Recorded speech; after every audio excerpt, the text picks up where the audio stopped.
Welcome to another manopause.com podcast on our Manopod section of our website. We have today Joshua Spodek, and he is a four-time TEDx speaker, #1 best-selling author of Initiative and Leadership Step by Step.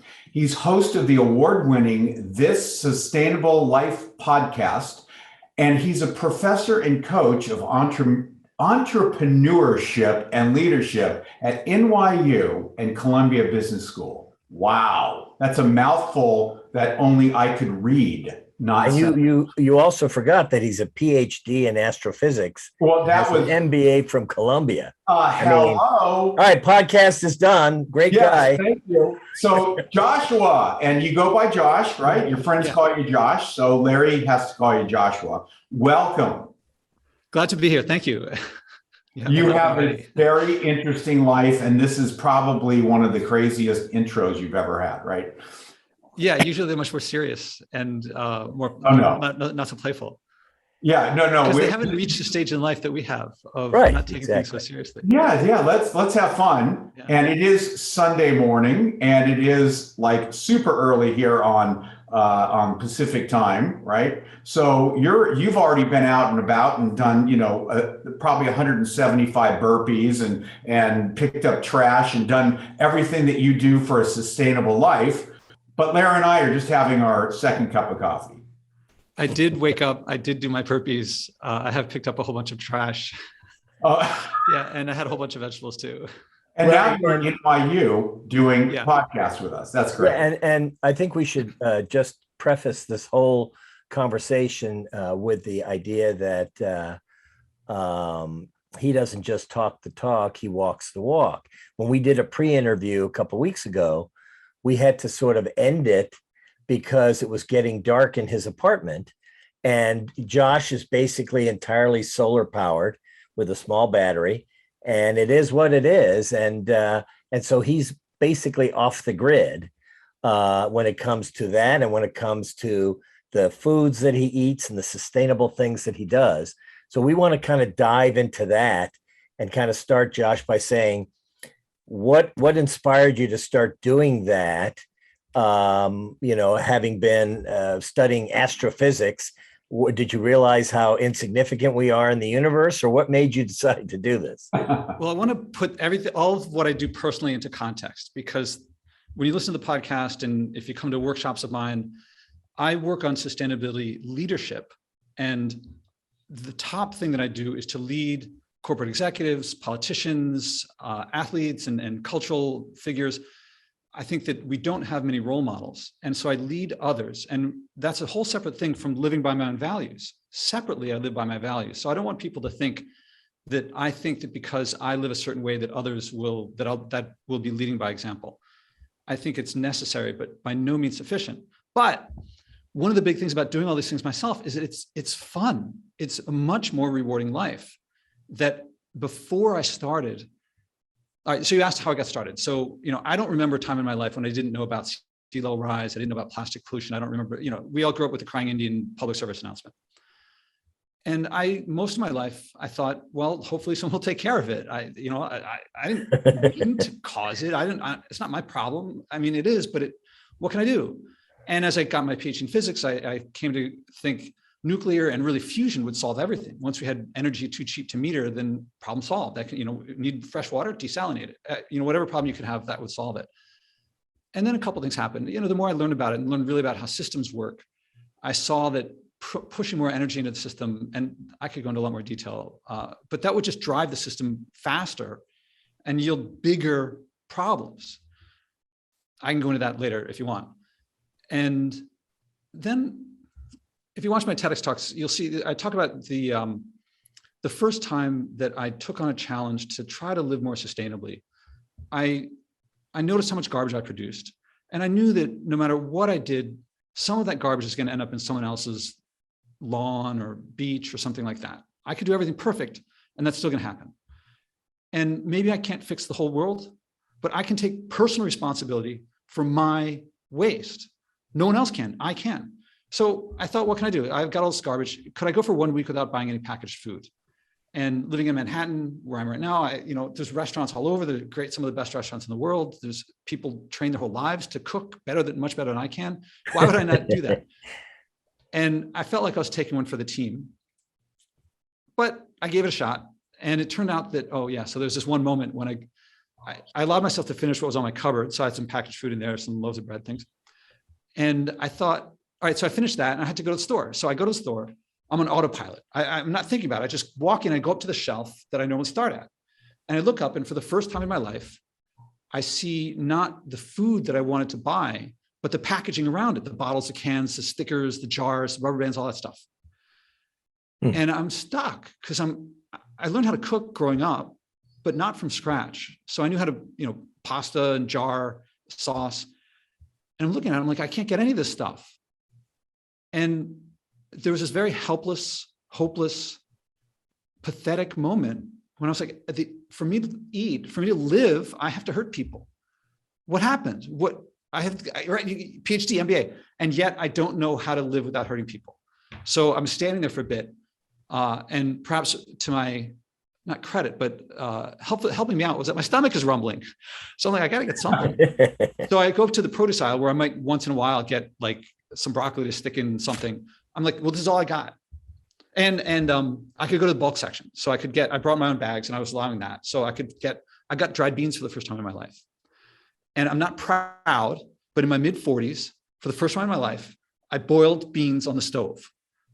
And that led to this whole transformation of learning how to cook from scratch. And there's like a good 6 months of having like a lot of just steamed vegetables with like salt and pepper. And it wasn't particularly good. And you live alone, right? Because it's just me. Unless you bought some vino to go along with that, because between the broccoli and the boiled beans, you could actually power your apartment on methane probably. On that regard, my experience has been that that's a temporary thing until the body adjusts. Yeah, and then, right. But that's your mileage may vary.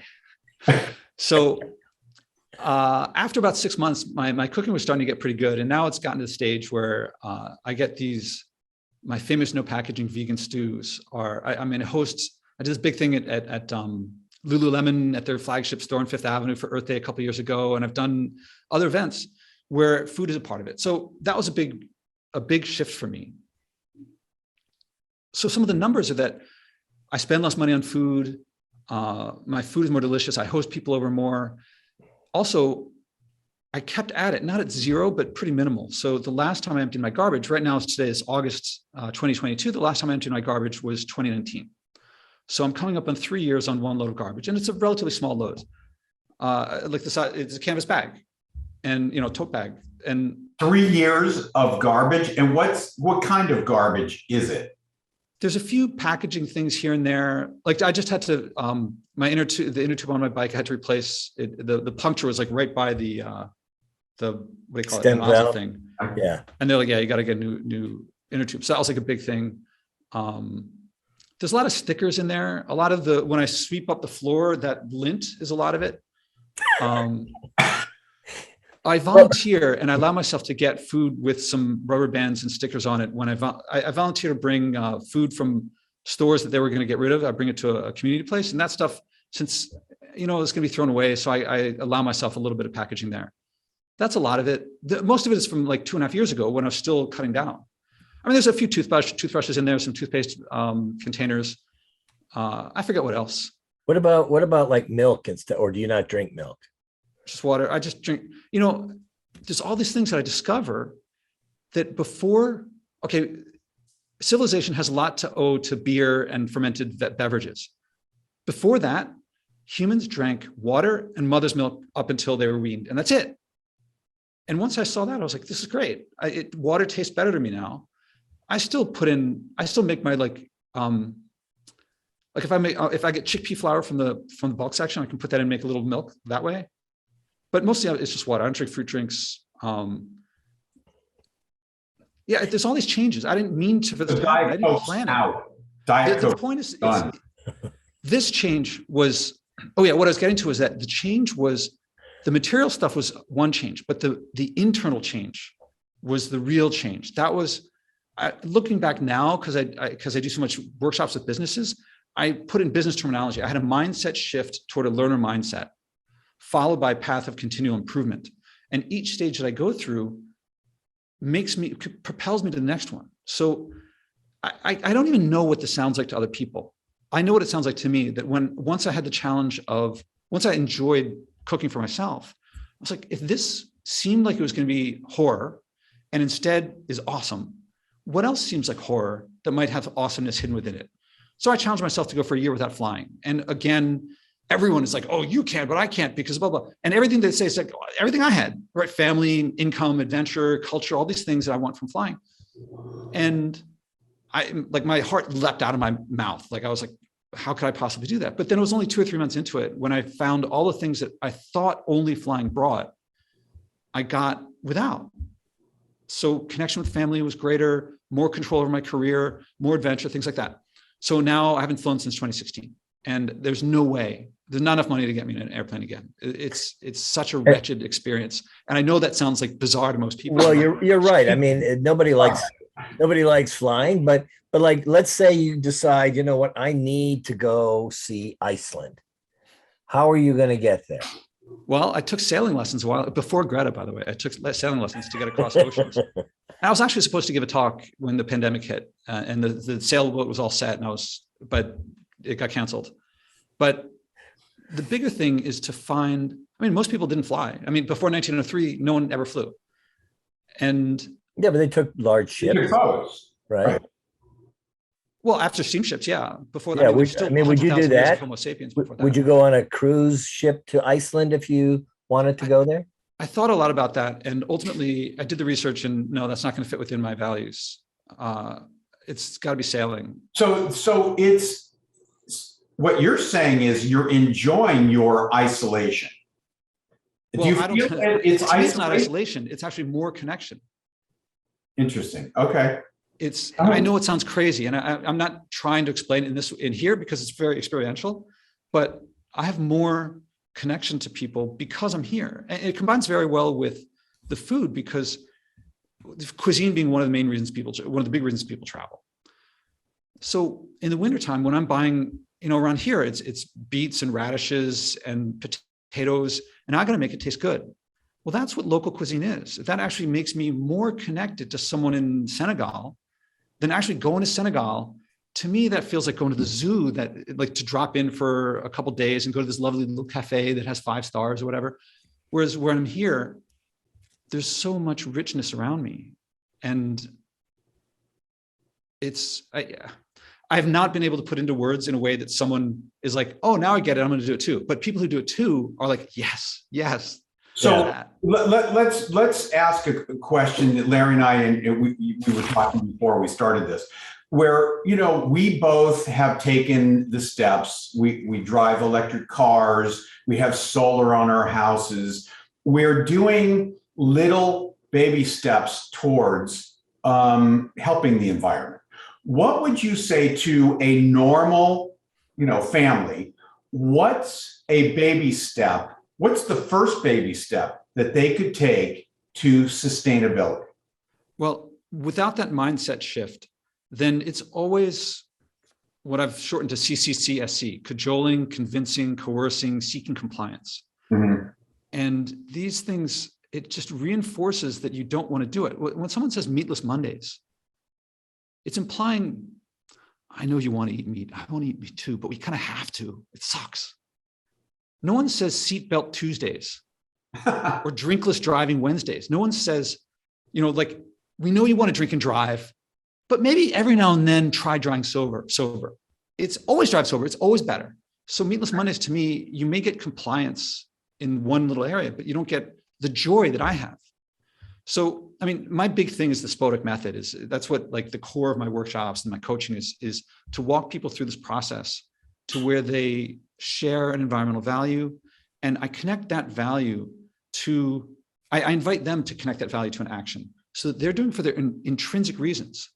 So since you guys didn't give me an intrinsic reason, I can't think of what comes next, because all I can do is give you something external. And most talk about the environment is parts per million and how much plastic is in the ocean, and these things that are, for most people, abstract. So internally to them, there's this abstract, I want to do good. I don't want to, cause Bangladesh to be underwater. But if they're not Bangladeshi and they've never been there, that's just some story. Whereas their kids' safety with the SUV is paramount. So some abstract thing that's kind of out there versus their kids' safety. Well, their kids' safety is going to win. Mm-hmm. By contrast, someone might talk about how they grew up by the beach and how they love being in the water. If I invite them to act on that for their reasons, for their personal experience, and it's not just, oh, I like the beach. I have to talk to them so that they get this experiential, this coming out of what, having them be in that moment. So I did this with this big global COO of the big advertising agency. And he's talking about growing up on the beach, and he was always the first in the water, always the last one out, and he loved it. Although he also talks about one time when he was in India, he was walking on the beach and this water splashed up on him and it was oily. And he thought, oh, a kid who grew up here would have the opposite experience for me with the beach. So we talked a bit more about that. And then I said, I invite you at your option. You don't have to do it, but can you think of something you could do to act on those feelings, to bring that joy of your being in the water to your life? He looks down at this water bottle and he's like, I know this water bottle was made, the plastic disposable water bottle. I know that this was made out of oil. And I know that that's what made that beach water oily. So he said, I'll go for a month without a plastic water bottle. So the next time I go in the office to meet, I was coaching him, and I meet his number two, second in the person who reports to him, like his chief of staff. And she's like, he used to get water bottles by the crate.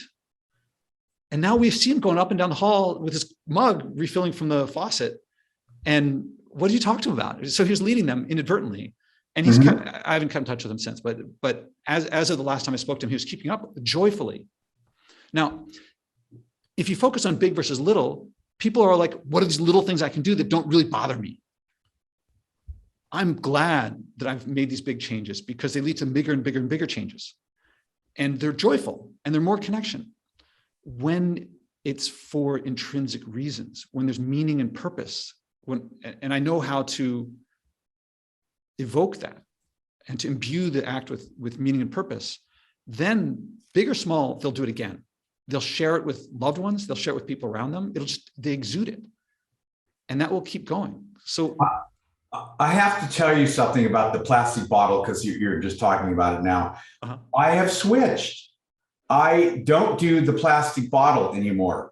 I'm now carrying this every day and I fill it up every day with filtered water.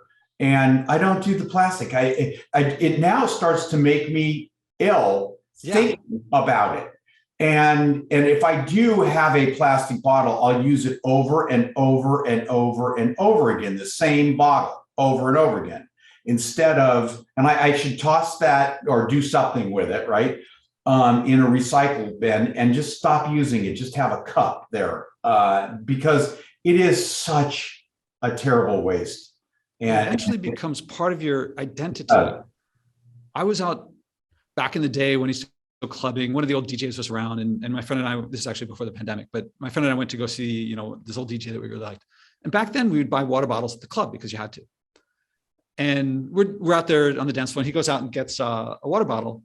And he gets water and he comes back and he hands me a water bottle. He's like, do me a favor. He hands it to me. And I was like, I reacted as it was as if he'd been like, here's a pile of shit. Right. And he was like, what happened? I was like, that's disgusting to me. And I didn't mean it, right? It was like a visceral reaction. Right. Well, I want to shift gears just a little bit because I think it all ties together. You, in our pre-interview talk, had recommended this book called Tribe by Sebastian Junger. And you talked about how it was kind of inspirational for you. And I read it and I think it dovetails very nicely with what it is that you're talking about, in that it talks about community and how in certain tribes or in certain cultures, community means a lot more, where everybody is working together for a common purpose. And nowadays, anyways, the last 10, 20 years, or maybe even since the 80s, we've become a me culture. So everything's about me. And if I want to throw this bottle out the window while I'm driving, I'm going to do it. Right. Mhm. I know that makes you sick to A just lot of that even going think around. about, right? Yeah. It actually But- makes me sick. it really is, it has become a very selfish culture. And he points out a couple of things. One is that during times of stress, like war, people come together. And when that stress is gone, they actually miss the stress that caused that community to come together, which implies, again, that that's really what people want. They want to be in touch with each other and they want to work together for a common cause. And that's why I think, today, we all throw stuff into a recycle bin, even though we know that I think it's like less than 7% of stuff you put in a recycle bin actually gets recycled. And so I think we need to talk a little bit about how we can not just change as individuals, because that's probably easier than trying to get it more of a community change. And I think back to when we had in the 60s, when we had the Apollo program of going to the moon. That seemed to be a time where everybody was invested in the idea of adventure and growth and working together and invention and that kind of thing that we haven't had since. There's really nothing, no quest or no goal that we've had as a group. I think we're all just kind of living our lives. So in addition to the individual changing, how do we convince a community that it's in the community's interest to go ahead and make some of these changes? Well, you said a lot, and it's very inspiring what you said. So starting with Sebastian, although I'm glad you pointed out, at first you said they missed the stress. It's, to be precise, the stress brings about a mutual support, a feeling needed, that our culture, for whatever science and technology and material plenty that we've created, has created a lot of isolation. Social media being one of the prime places, but also people being at home all the time. And Sebastian Younger, who are tribe, points out that with affluence comes increasing anxiety, solitude, suicide, PTSD. And what motivated him to write his book, that particular book, was that he embedded as a war reporter in Afghanistan, in an outpost called Restrepo. And there's an Oscar-nominated documentary he did called Restrepo that many people have seen, of life there. And so it's this outpost with very little space, I don't know, a couple thousand square feet, and a bunch of guys living there for roughly a year, getting shot at virtually every day.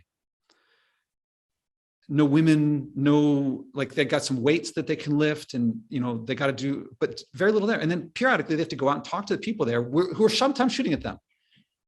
You can imagine this is not a particularly pleasant existence. And then when they came home, so the life to support from the government, including people saying, I thank you for your service, they missed Restrepo. They missed that context.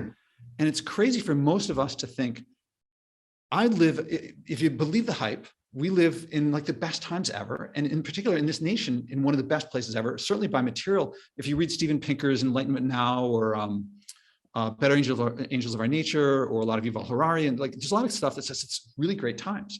And in many ways it is.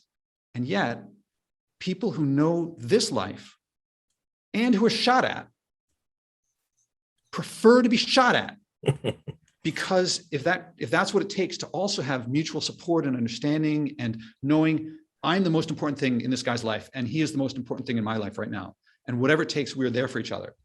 And we don't have that. Our lives are increasing less and less of that.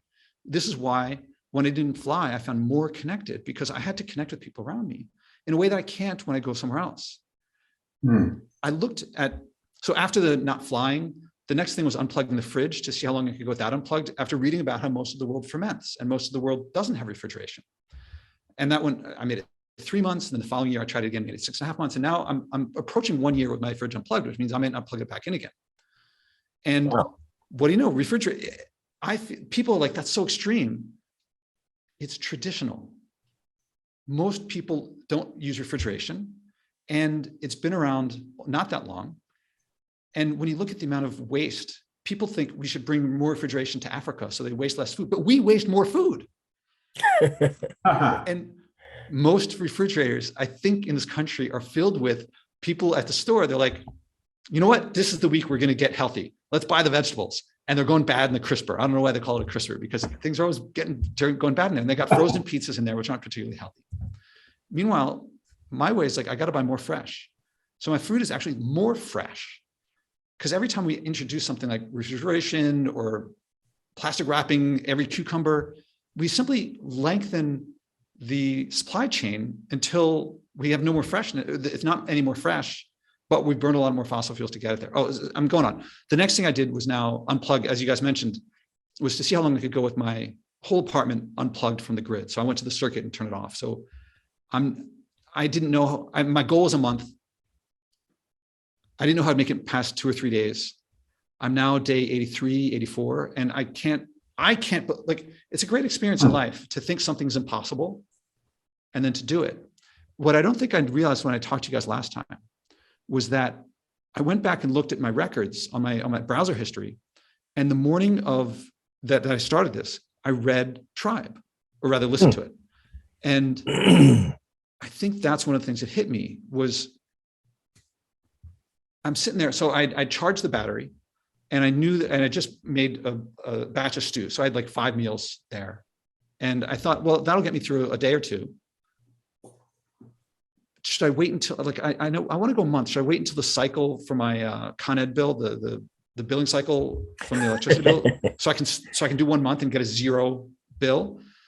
Or should I, and I didn't know how much power my computer would use, or the floor lamp, things like that. So I thought maybe I should plan this out. And what I'd learned from experience was planning and analysis was nice for getting good grades in school, but it just slowed me down. And so this thought entered my head of, I think I just started. And I was like, I guess I started, and I don't know what I'm going to do after this food that I just prepared. And I just went for it. And I think it was reading Tribe was one of the big things that did it, was to realize, how can I say it's impossible when I'm here? Like, it's easy to say from one perspective, how can you go off the grid? Okay, go off the grid in like some farm and, off in the woods. Okay, you can chop some wood.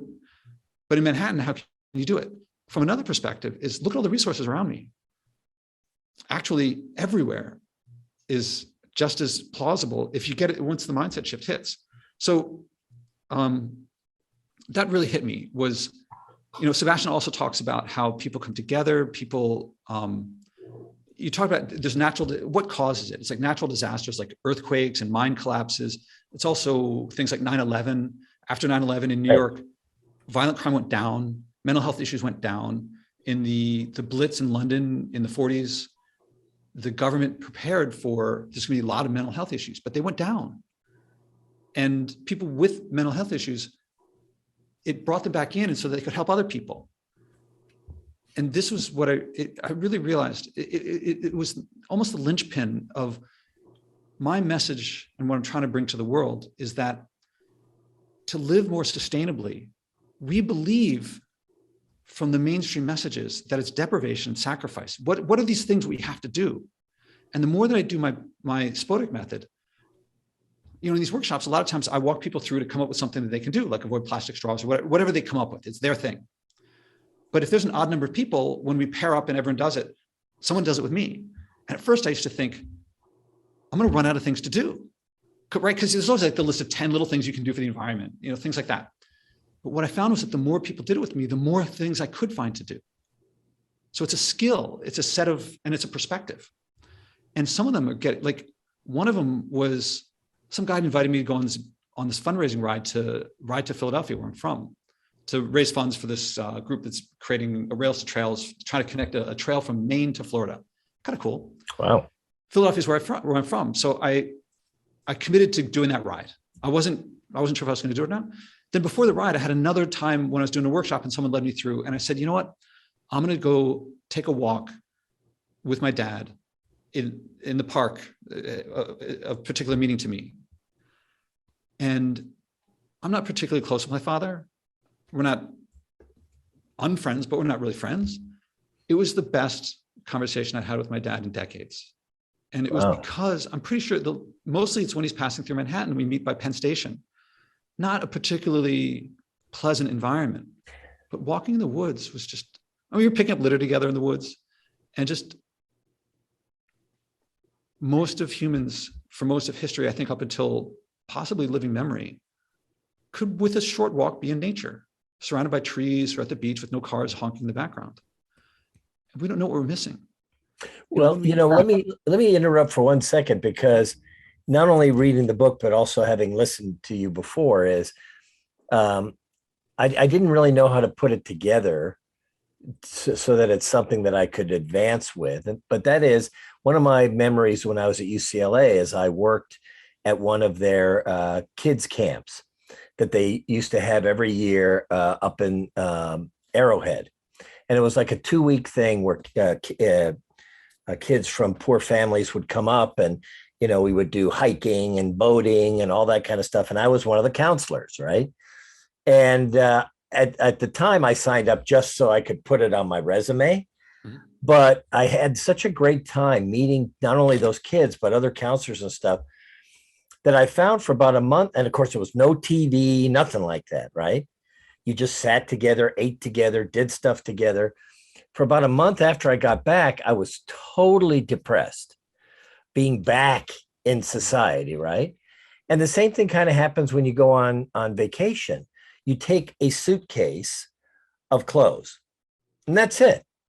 And generally you've overpacked, because you wear the same shirt a couple of times, you wash your underwear out and wear that again, and then you realize, God, do I really need that closet full of clothes that I have, or all the shoes that I have?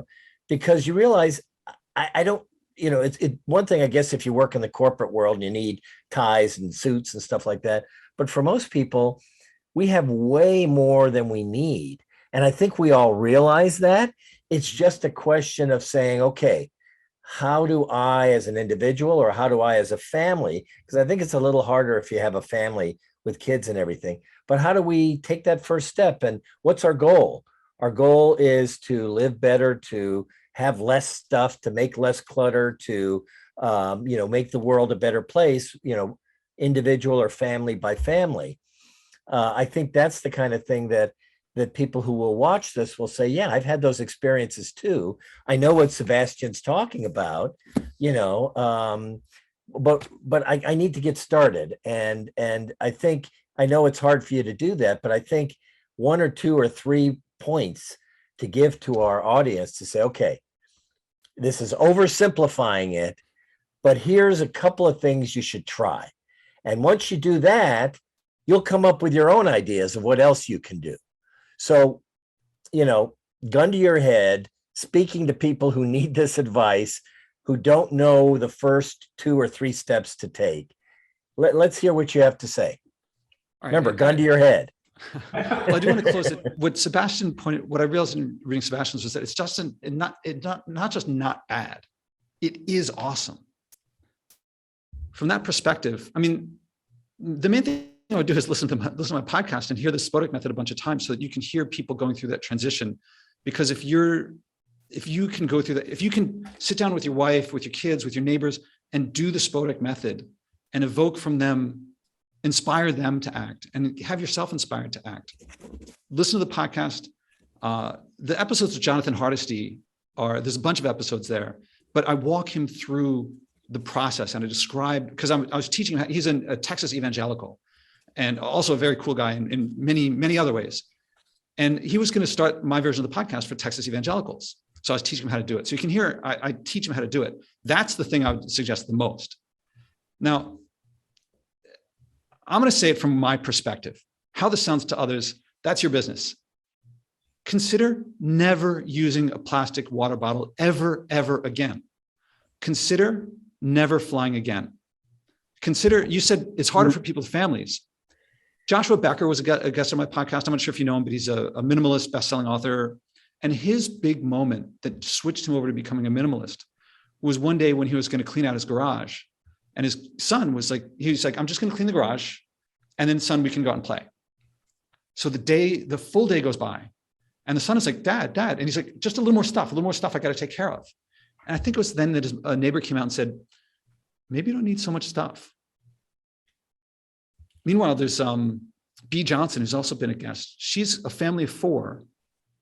All 4 of them together produce, 1 mason jar of garbage a year.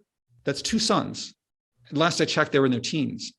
So, and also being solo off the grid, I don't get any economies of scale. From my perspective, being in a group would help a lot. So it's very easy to say that here's a difference between me and him. That's why it's easier for him. Because that's what happens when I watch, 43 years old, Tom Brady wins a Super Bowl. I'm like, well, I could do it too, except I suck at reasons football. why. Right. That's natural. I want to protect my sense of I'm strong. I can do these things. Right. But really, once you get in that mindset, it's like, oh, I want to be able to do that too. I want to try that. So I'm not going to let people off the hook if they got a family that makes it harder. In many ways, it makes it easier. And probably their kids have a stronger sense of the environment is an issue for them than them. So they'll probably be pulled along by the kids more than have to pull the kids along. Although I cannot stand when people say, oh, the next generation, they'll fix our problems. That's just abdication. Yeah. You have a project that you were talking to me about the other day, a project at the park or in a neighborhood. We were talking about the picking up of the trash or getting people involved in doing that. Can you touch on that? Yeah, this is one of my go-to things. It started during the pandemic. But in 2017, I said, I'm going to pick up at least 1 piece of garbage per day.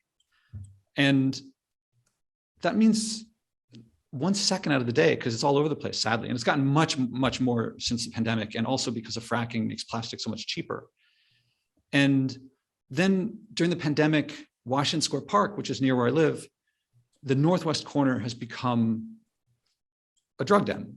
I mean, it's open. I mean, I see people injecting, I see crack and meth in broad daylight. And it's a police issue, but the police can't stop it. It's a big systemic. We have a world that is very addicted. And this is just the one manifestation of it. Because the rest of the park, with all the rich people, they're leaving as much garbage around, and they're as addicted to salt, sugar, fat. So, but here it's, this stuff is particularly illegal. So I said, all right, I'm going to pick up at least 3 pieces from that corner every day. So I'm known as the guy who comes through as like, it's weird, the relationship that forms there. I mean, one time there was this bag on a bench and there was no one near it. And so I'm thinking, I'm going to go pick it up, but I got to look inside to see, like, is there anything in there? Cause I don't want to take someone's stuff. So as I'm reaching for the bag, this dude comes up and it's like right in my face. Like, what are you doing? Why are you going in front of the bag? Blah, blah, blah. And before I can answer, another dude jumps up between us facing him saying, no, man, he's cool. He picks up litter every day. So I got this kind of like, I'm that guy. Wow. And that's cool. Now when I meet people, certainly during the pandemic, but I've kept it going. When I would meet people and people didn't want to meet indoors, I would say, let's meet in Washington Square Park. And I meet CEOs of organizations, founders, politicians. And we go around picking up litter, and most people think they have a sense of how much litter there is. But once you actually start picking it up yourself, it's much more than people think. And now I go through and sometimes the guys say hi to me when I'm coming through and they're like, it's this genuineness and authenticity that comes through this. And frankly, they're my neighbors. I'm not, if people say, like, what would you like in a neighborhood? Oh, I'd like some crack dealers and some heroin users. That's not my first thought, but that is who lives in my neighborhood. And it's a really, I'm not going to say life-changing. There's one guy who came through who's like this founder of this organization. And one day he says to me how he was walking with his daughter and he saw her picking up some litter. And he said, oh, it sucks that there's litter around. Maybe he didn't use that language, but I'm glad to see you picking up litter and cleaning things up. How did you happen to do that? And she says, I picked up litter because you pick up litter, Daddy. He picks up litter because we walk through the park and pick up litter together. And so I'm leading through her, and he's not doing it because he's like trying to inculcate her or anything like that. It's just become part of his identity as well too. Yeah. So people find this a very rewarding experience. And there's a lot that changes when you take responsibility. I prefer the litter weren't there. If it's there, I've got, as I see it, 3 options. I can ignore it, but I can't do that anymore. I'm not willing to do that. I can walk past it and say it's someone else's problem and let the taxes go up and the amount of garbage go up also, or I can take responsibility and pick it up. And to me, that's the only option. I don't pick up every piece. I got some rules. Absorbent. Like if someone's socks are there, no, that's not good. I'm not picking that up. If I'm tired and it's like really flat, like pieces of paper, sometimes I have to get my fingernail, like that's kind of complicated. Or if it's a cigarette butt or smaller, I don't always pick up. And if it's wet, if it's in a puddle, I'm not going to pick that up. But otherwise there's still plenty. And it's a rewarding experience that puts us in touch with our world. And the goal of it, I don't have any preconceptions that I'm like cleaning the world. I'm not actually cleaning. I'm only moving it from one place to another. It's just maybe in a landfill, the world will be a bit cleaner than if it's directly in the ocean. And maybe some of it will make it to recycling, but that's not recycling. I mean, the pollution happened in the manufacturing. Right. But a couple things. One, it fills me with disgust to think of, there's no way I'm going to get anything from the big ones, Dunkin' Donuts, McDonald's, Gatorade, Starbucks. These are the places that are like around Washington Square Park. All these places sell stuff and they do not have their own trash cans because there's so much trash. So they're dumping it on the public. They're profiting from our garbage, to say nothing of the lack of birds or animals that used to be around, and butterflies and bees and things, that they're gone. And I'm getting a bit jaded that I think people who walk past litter without picking any of it up, I don't put them in the same category as people who dropped it. That's much more serious. But I can empathize, but it's hard for me to imagine passing by litter without ever picking any of it up and just saying, well, I pay my taxes. But the bigger thing is looking at the production. Once it's been produced, then it's in the ecosphere, it's in the biosphere. So the production, the mining, the extraction, the making, and what's it leading to is we used to eat 3 square meals at home a day. Now everyone's eating all the time. I see people with riding their city bike with a coffee cup on the cell phone. I'm like, you're not enjoying the coffee. You could just sit down and drink the coffee later. You don't even need the coffee. And it's all disposable. It's not a better life. I'm not going to say like go to Restrepo, but yeah, please. Meaning and purpose to be had. So let me jump in here for a second. Changing subjects just for a brief moment, because we got to wrap this up now, and it's been so interesting. But I have a question for you. Dating, okay? How in the world do you find a person to go out with? Knowing what you know, is that impossible, or how's it working for you? Yeah, so most of the time of this period, up until a few months ago, I was dating a woman and she was not as into it as me, but she definitely liked riding the bike more than subways, and she wasn't as into it as me, but it was part of our relationship. So for amicable reasons, we broke up, and so I've been single since then. I can tell you this, there's no dating profile that says, I don't fly, and isn't that great? There's no dating profile that says, I only cook at home, and isn't that great? And I was a dating coach a while ago, and I was swimming in lots of dates.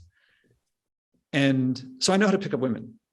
And to say, when I was going out and buying lots of stuff and eating out all the time, lots of stuff, lots of attraction. Now, not so much. The relationships I have, the non-romantic relationships, are much more based on deeper and deeper values. So the professional relationships, the friendships, a lot of the family relationships are taking a new depth. So I'm not lacking for intimacy in terms of if I have a need, if I want to share something, if I want to open up, that's all there. But in terms of women being like, man, I like that guy, he's picking up litter all the time.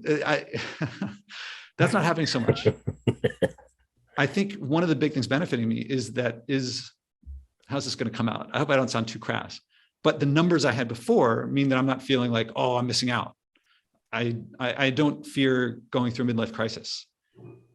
And I do anticipate that as my renown gets greater and more people start saying like, I want to live like that things will change. But right now I'm physically in Manhattan, but culturally I'm living in a different culture. And that's always a challenge. Well, I think, there's so much more that we are going to want to talk about. But what I do want you to tell the audience is, I know you mentioned your Spodek method. How can they get there? Yeah, listening to the podcast will get you some exposure to it. I'm behind the schedule. I should be putting up some videos of me walking people through how to do it. Right. And what's your URL for that? joshuaspodek.com/podcast. Okay. And we'll put that on for people to see and look at. And we've just really, really scratched the surface. Yes. But I think there is, it's both a necessity, I think, for some people to simplify and downsize their lives. And for other people, it's leaving a legacy for their children and grandchildren, trying to make the world better since our generation totally effed it up. And so I think there's a lot of insight that people are going to be able to get, not just from what we talked about, but from your website. So we're going to put that up and hopefully people will go and visit it. And hopefully we can resume this and pick up some more information from you on another podcast. So thanks so much, when we Josh. come back, we're going to talk about your daily routines, your workout routines, and the picking up the trash and cold showers and the gratitude emails and all of that. We're going to touch on that. We're also going to touch on some of your inventions and your patents that you have. So we want to kind of go into who you are, right, as a person. We'll do that next time around. Yeah, now you have me at the edge of my seat. Pardon? Now you have me at the edge of my seat. There you go. See? That's great. All right. Well, thank you so much. We appreciate you spending some Sunday morning with us, and we will definitely be talking soon. Yeah, thanks for walking me through these things. I really enjoy it, and I feel like I'm in the pantheon. The first I checked out Manipause, and I was Mickey Dolenz. He was my favorite monkey, and I was like, I'm going to be with Mickey in a sense. See that? Cool. So thank you. Yeah. Darn right. All right. Well, thanks a lot, Josh. We appreciate it. Thank you. Yeah. Take care.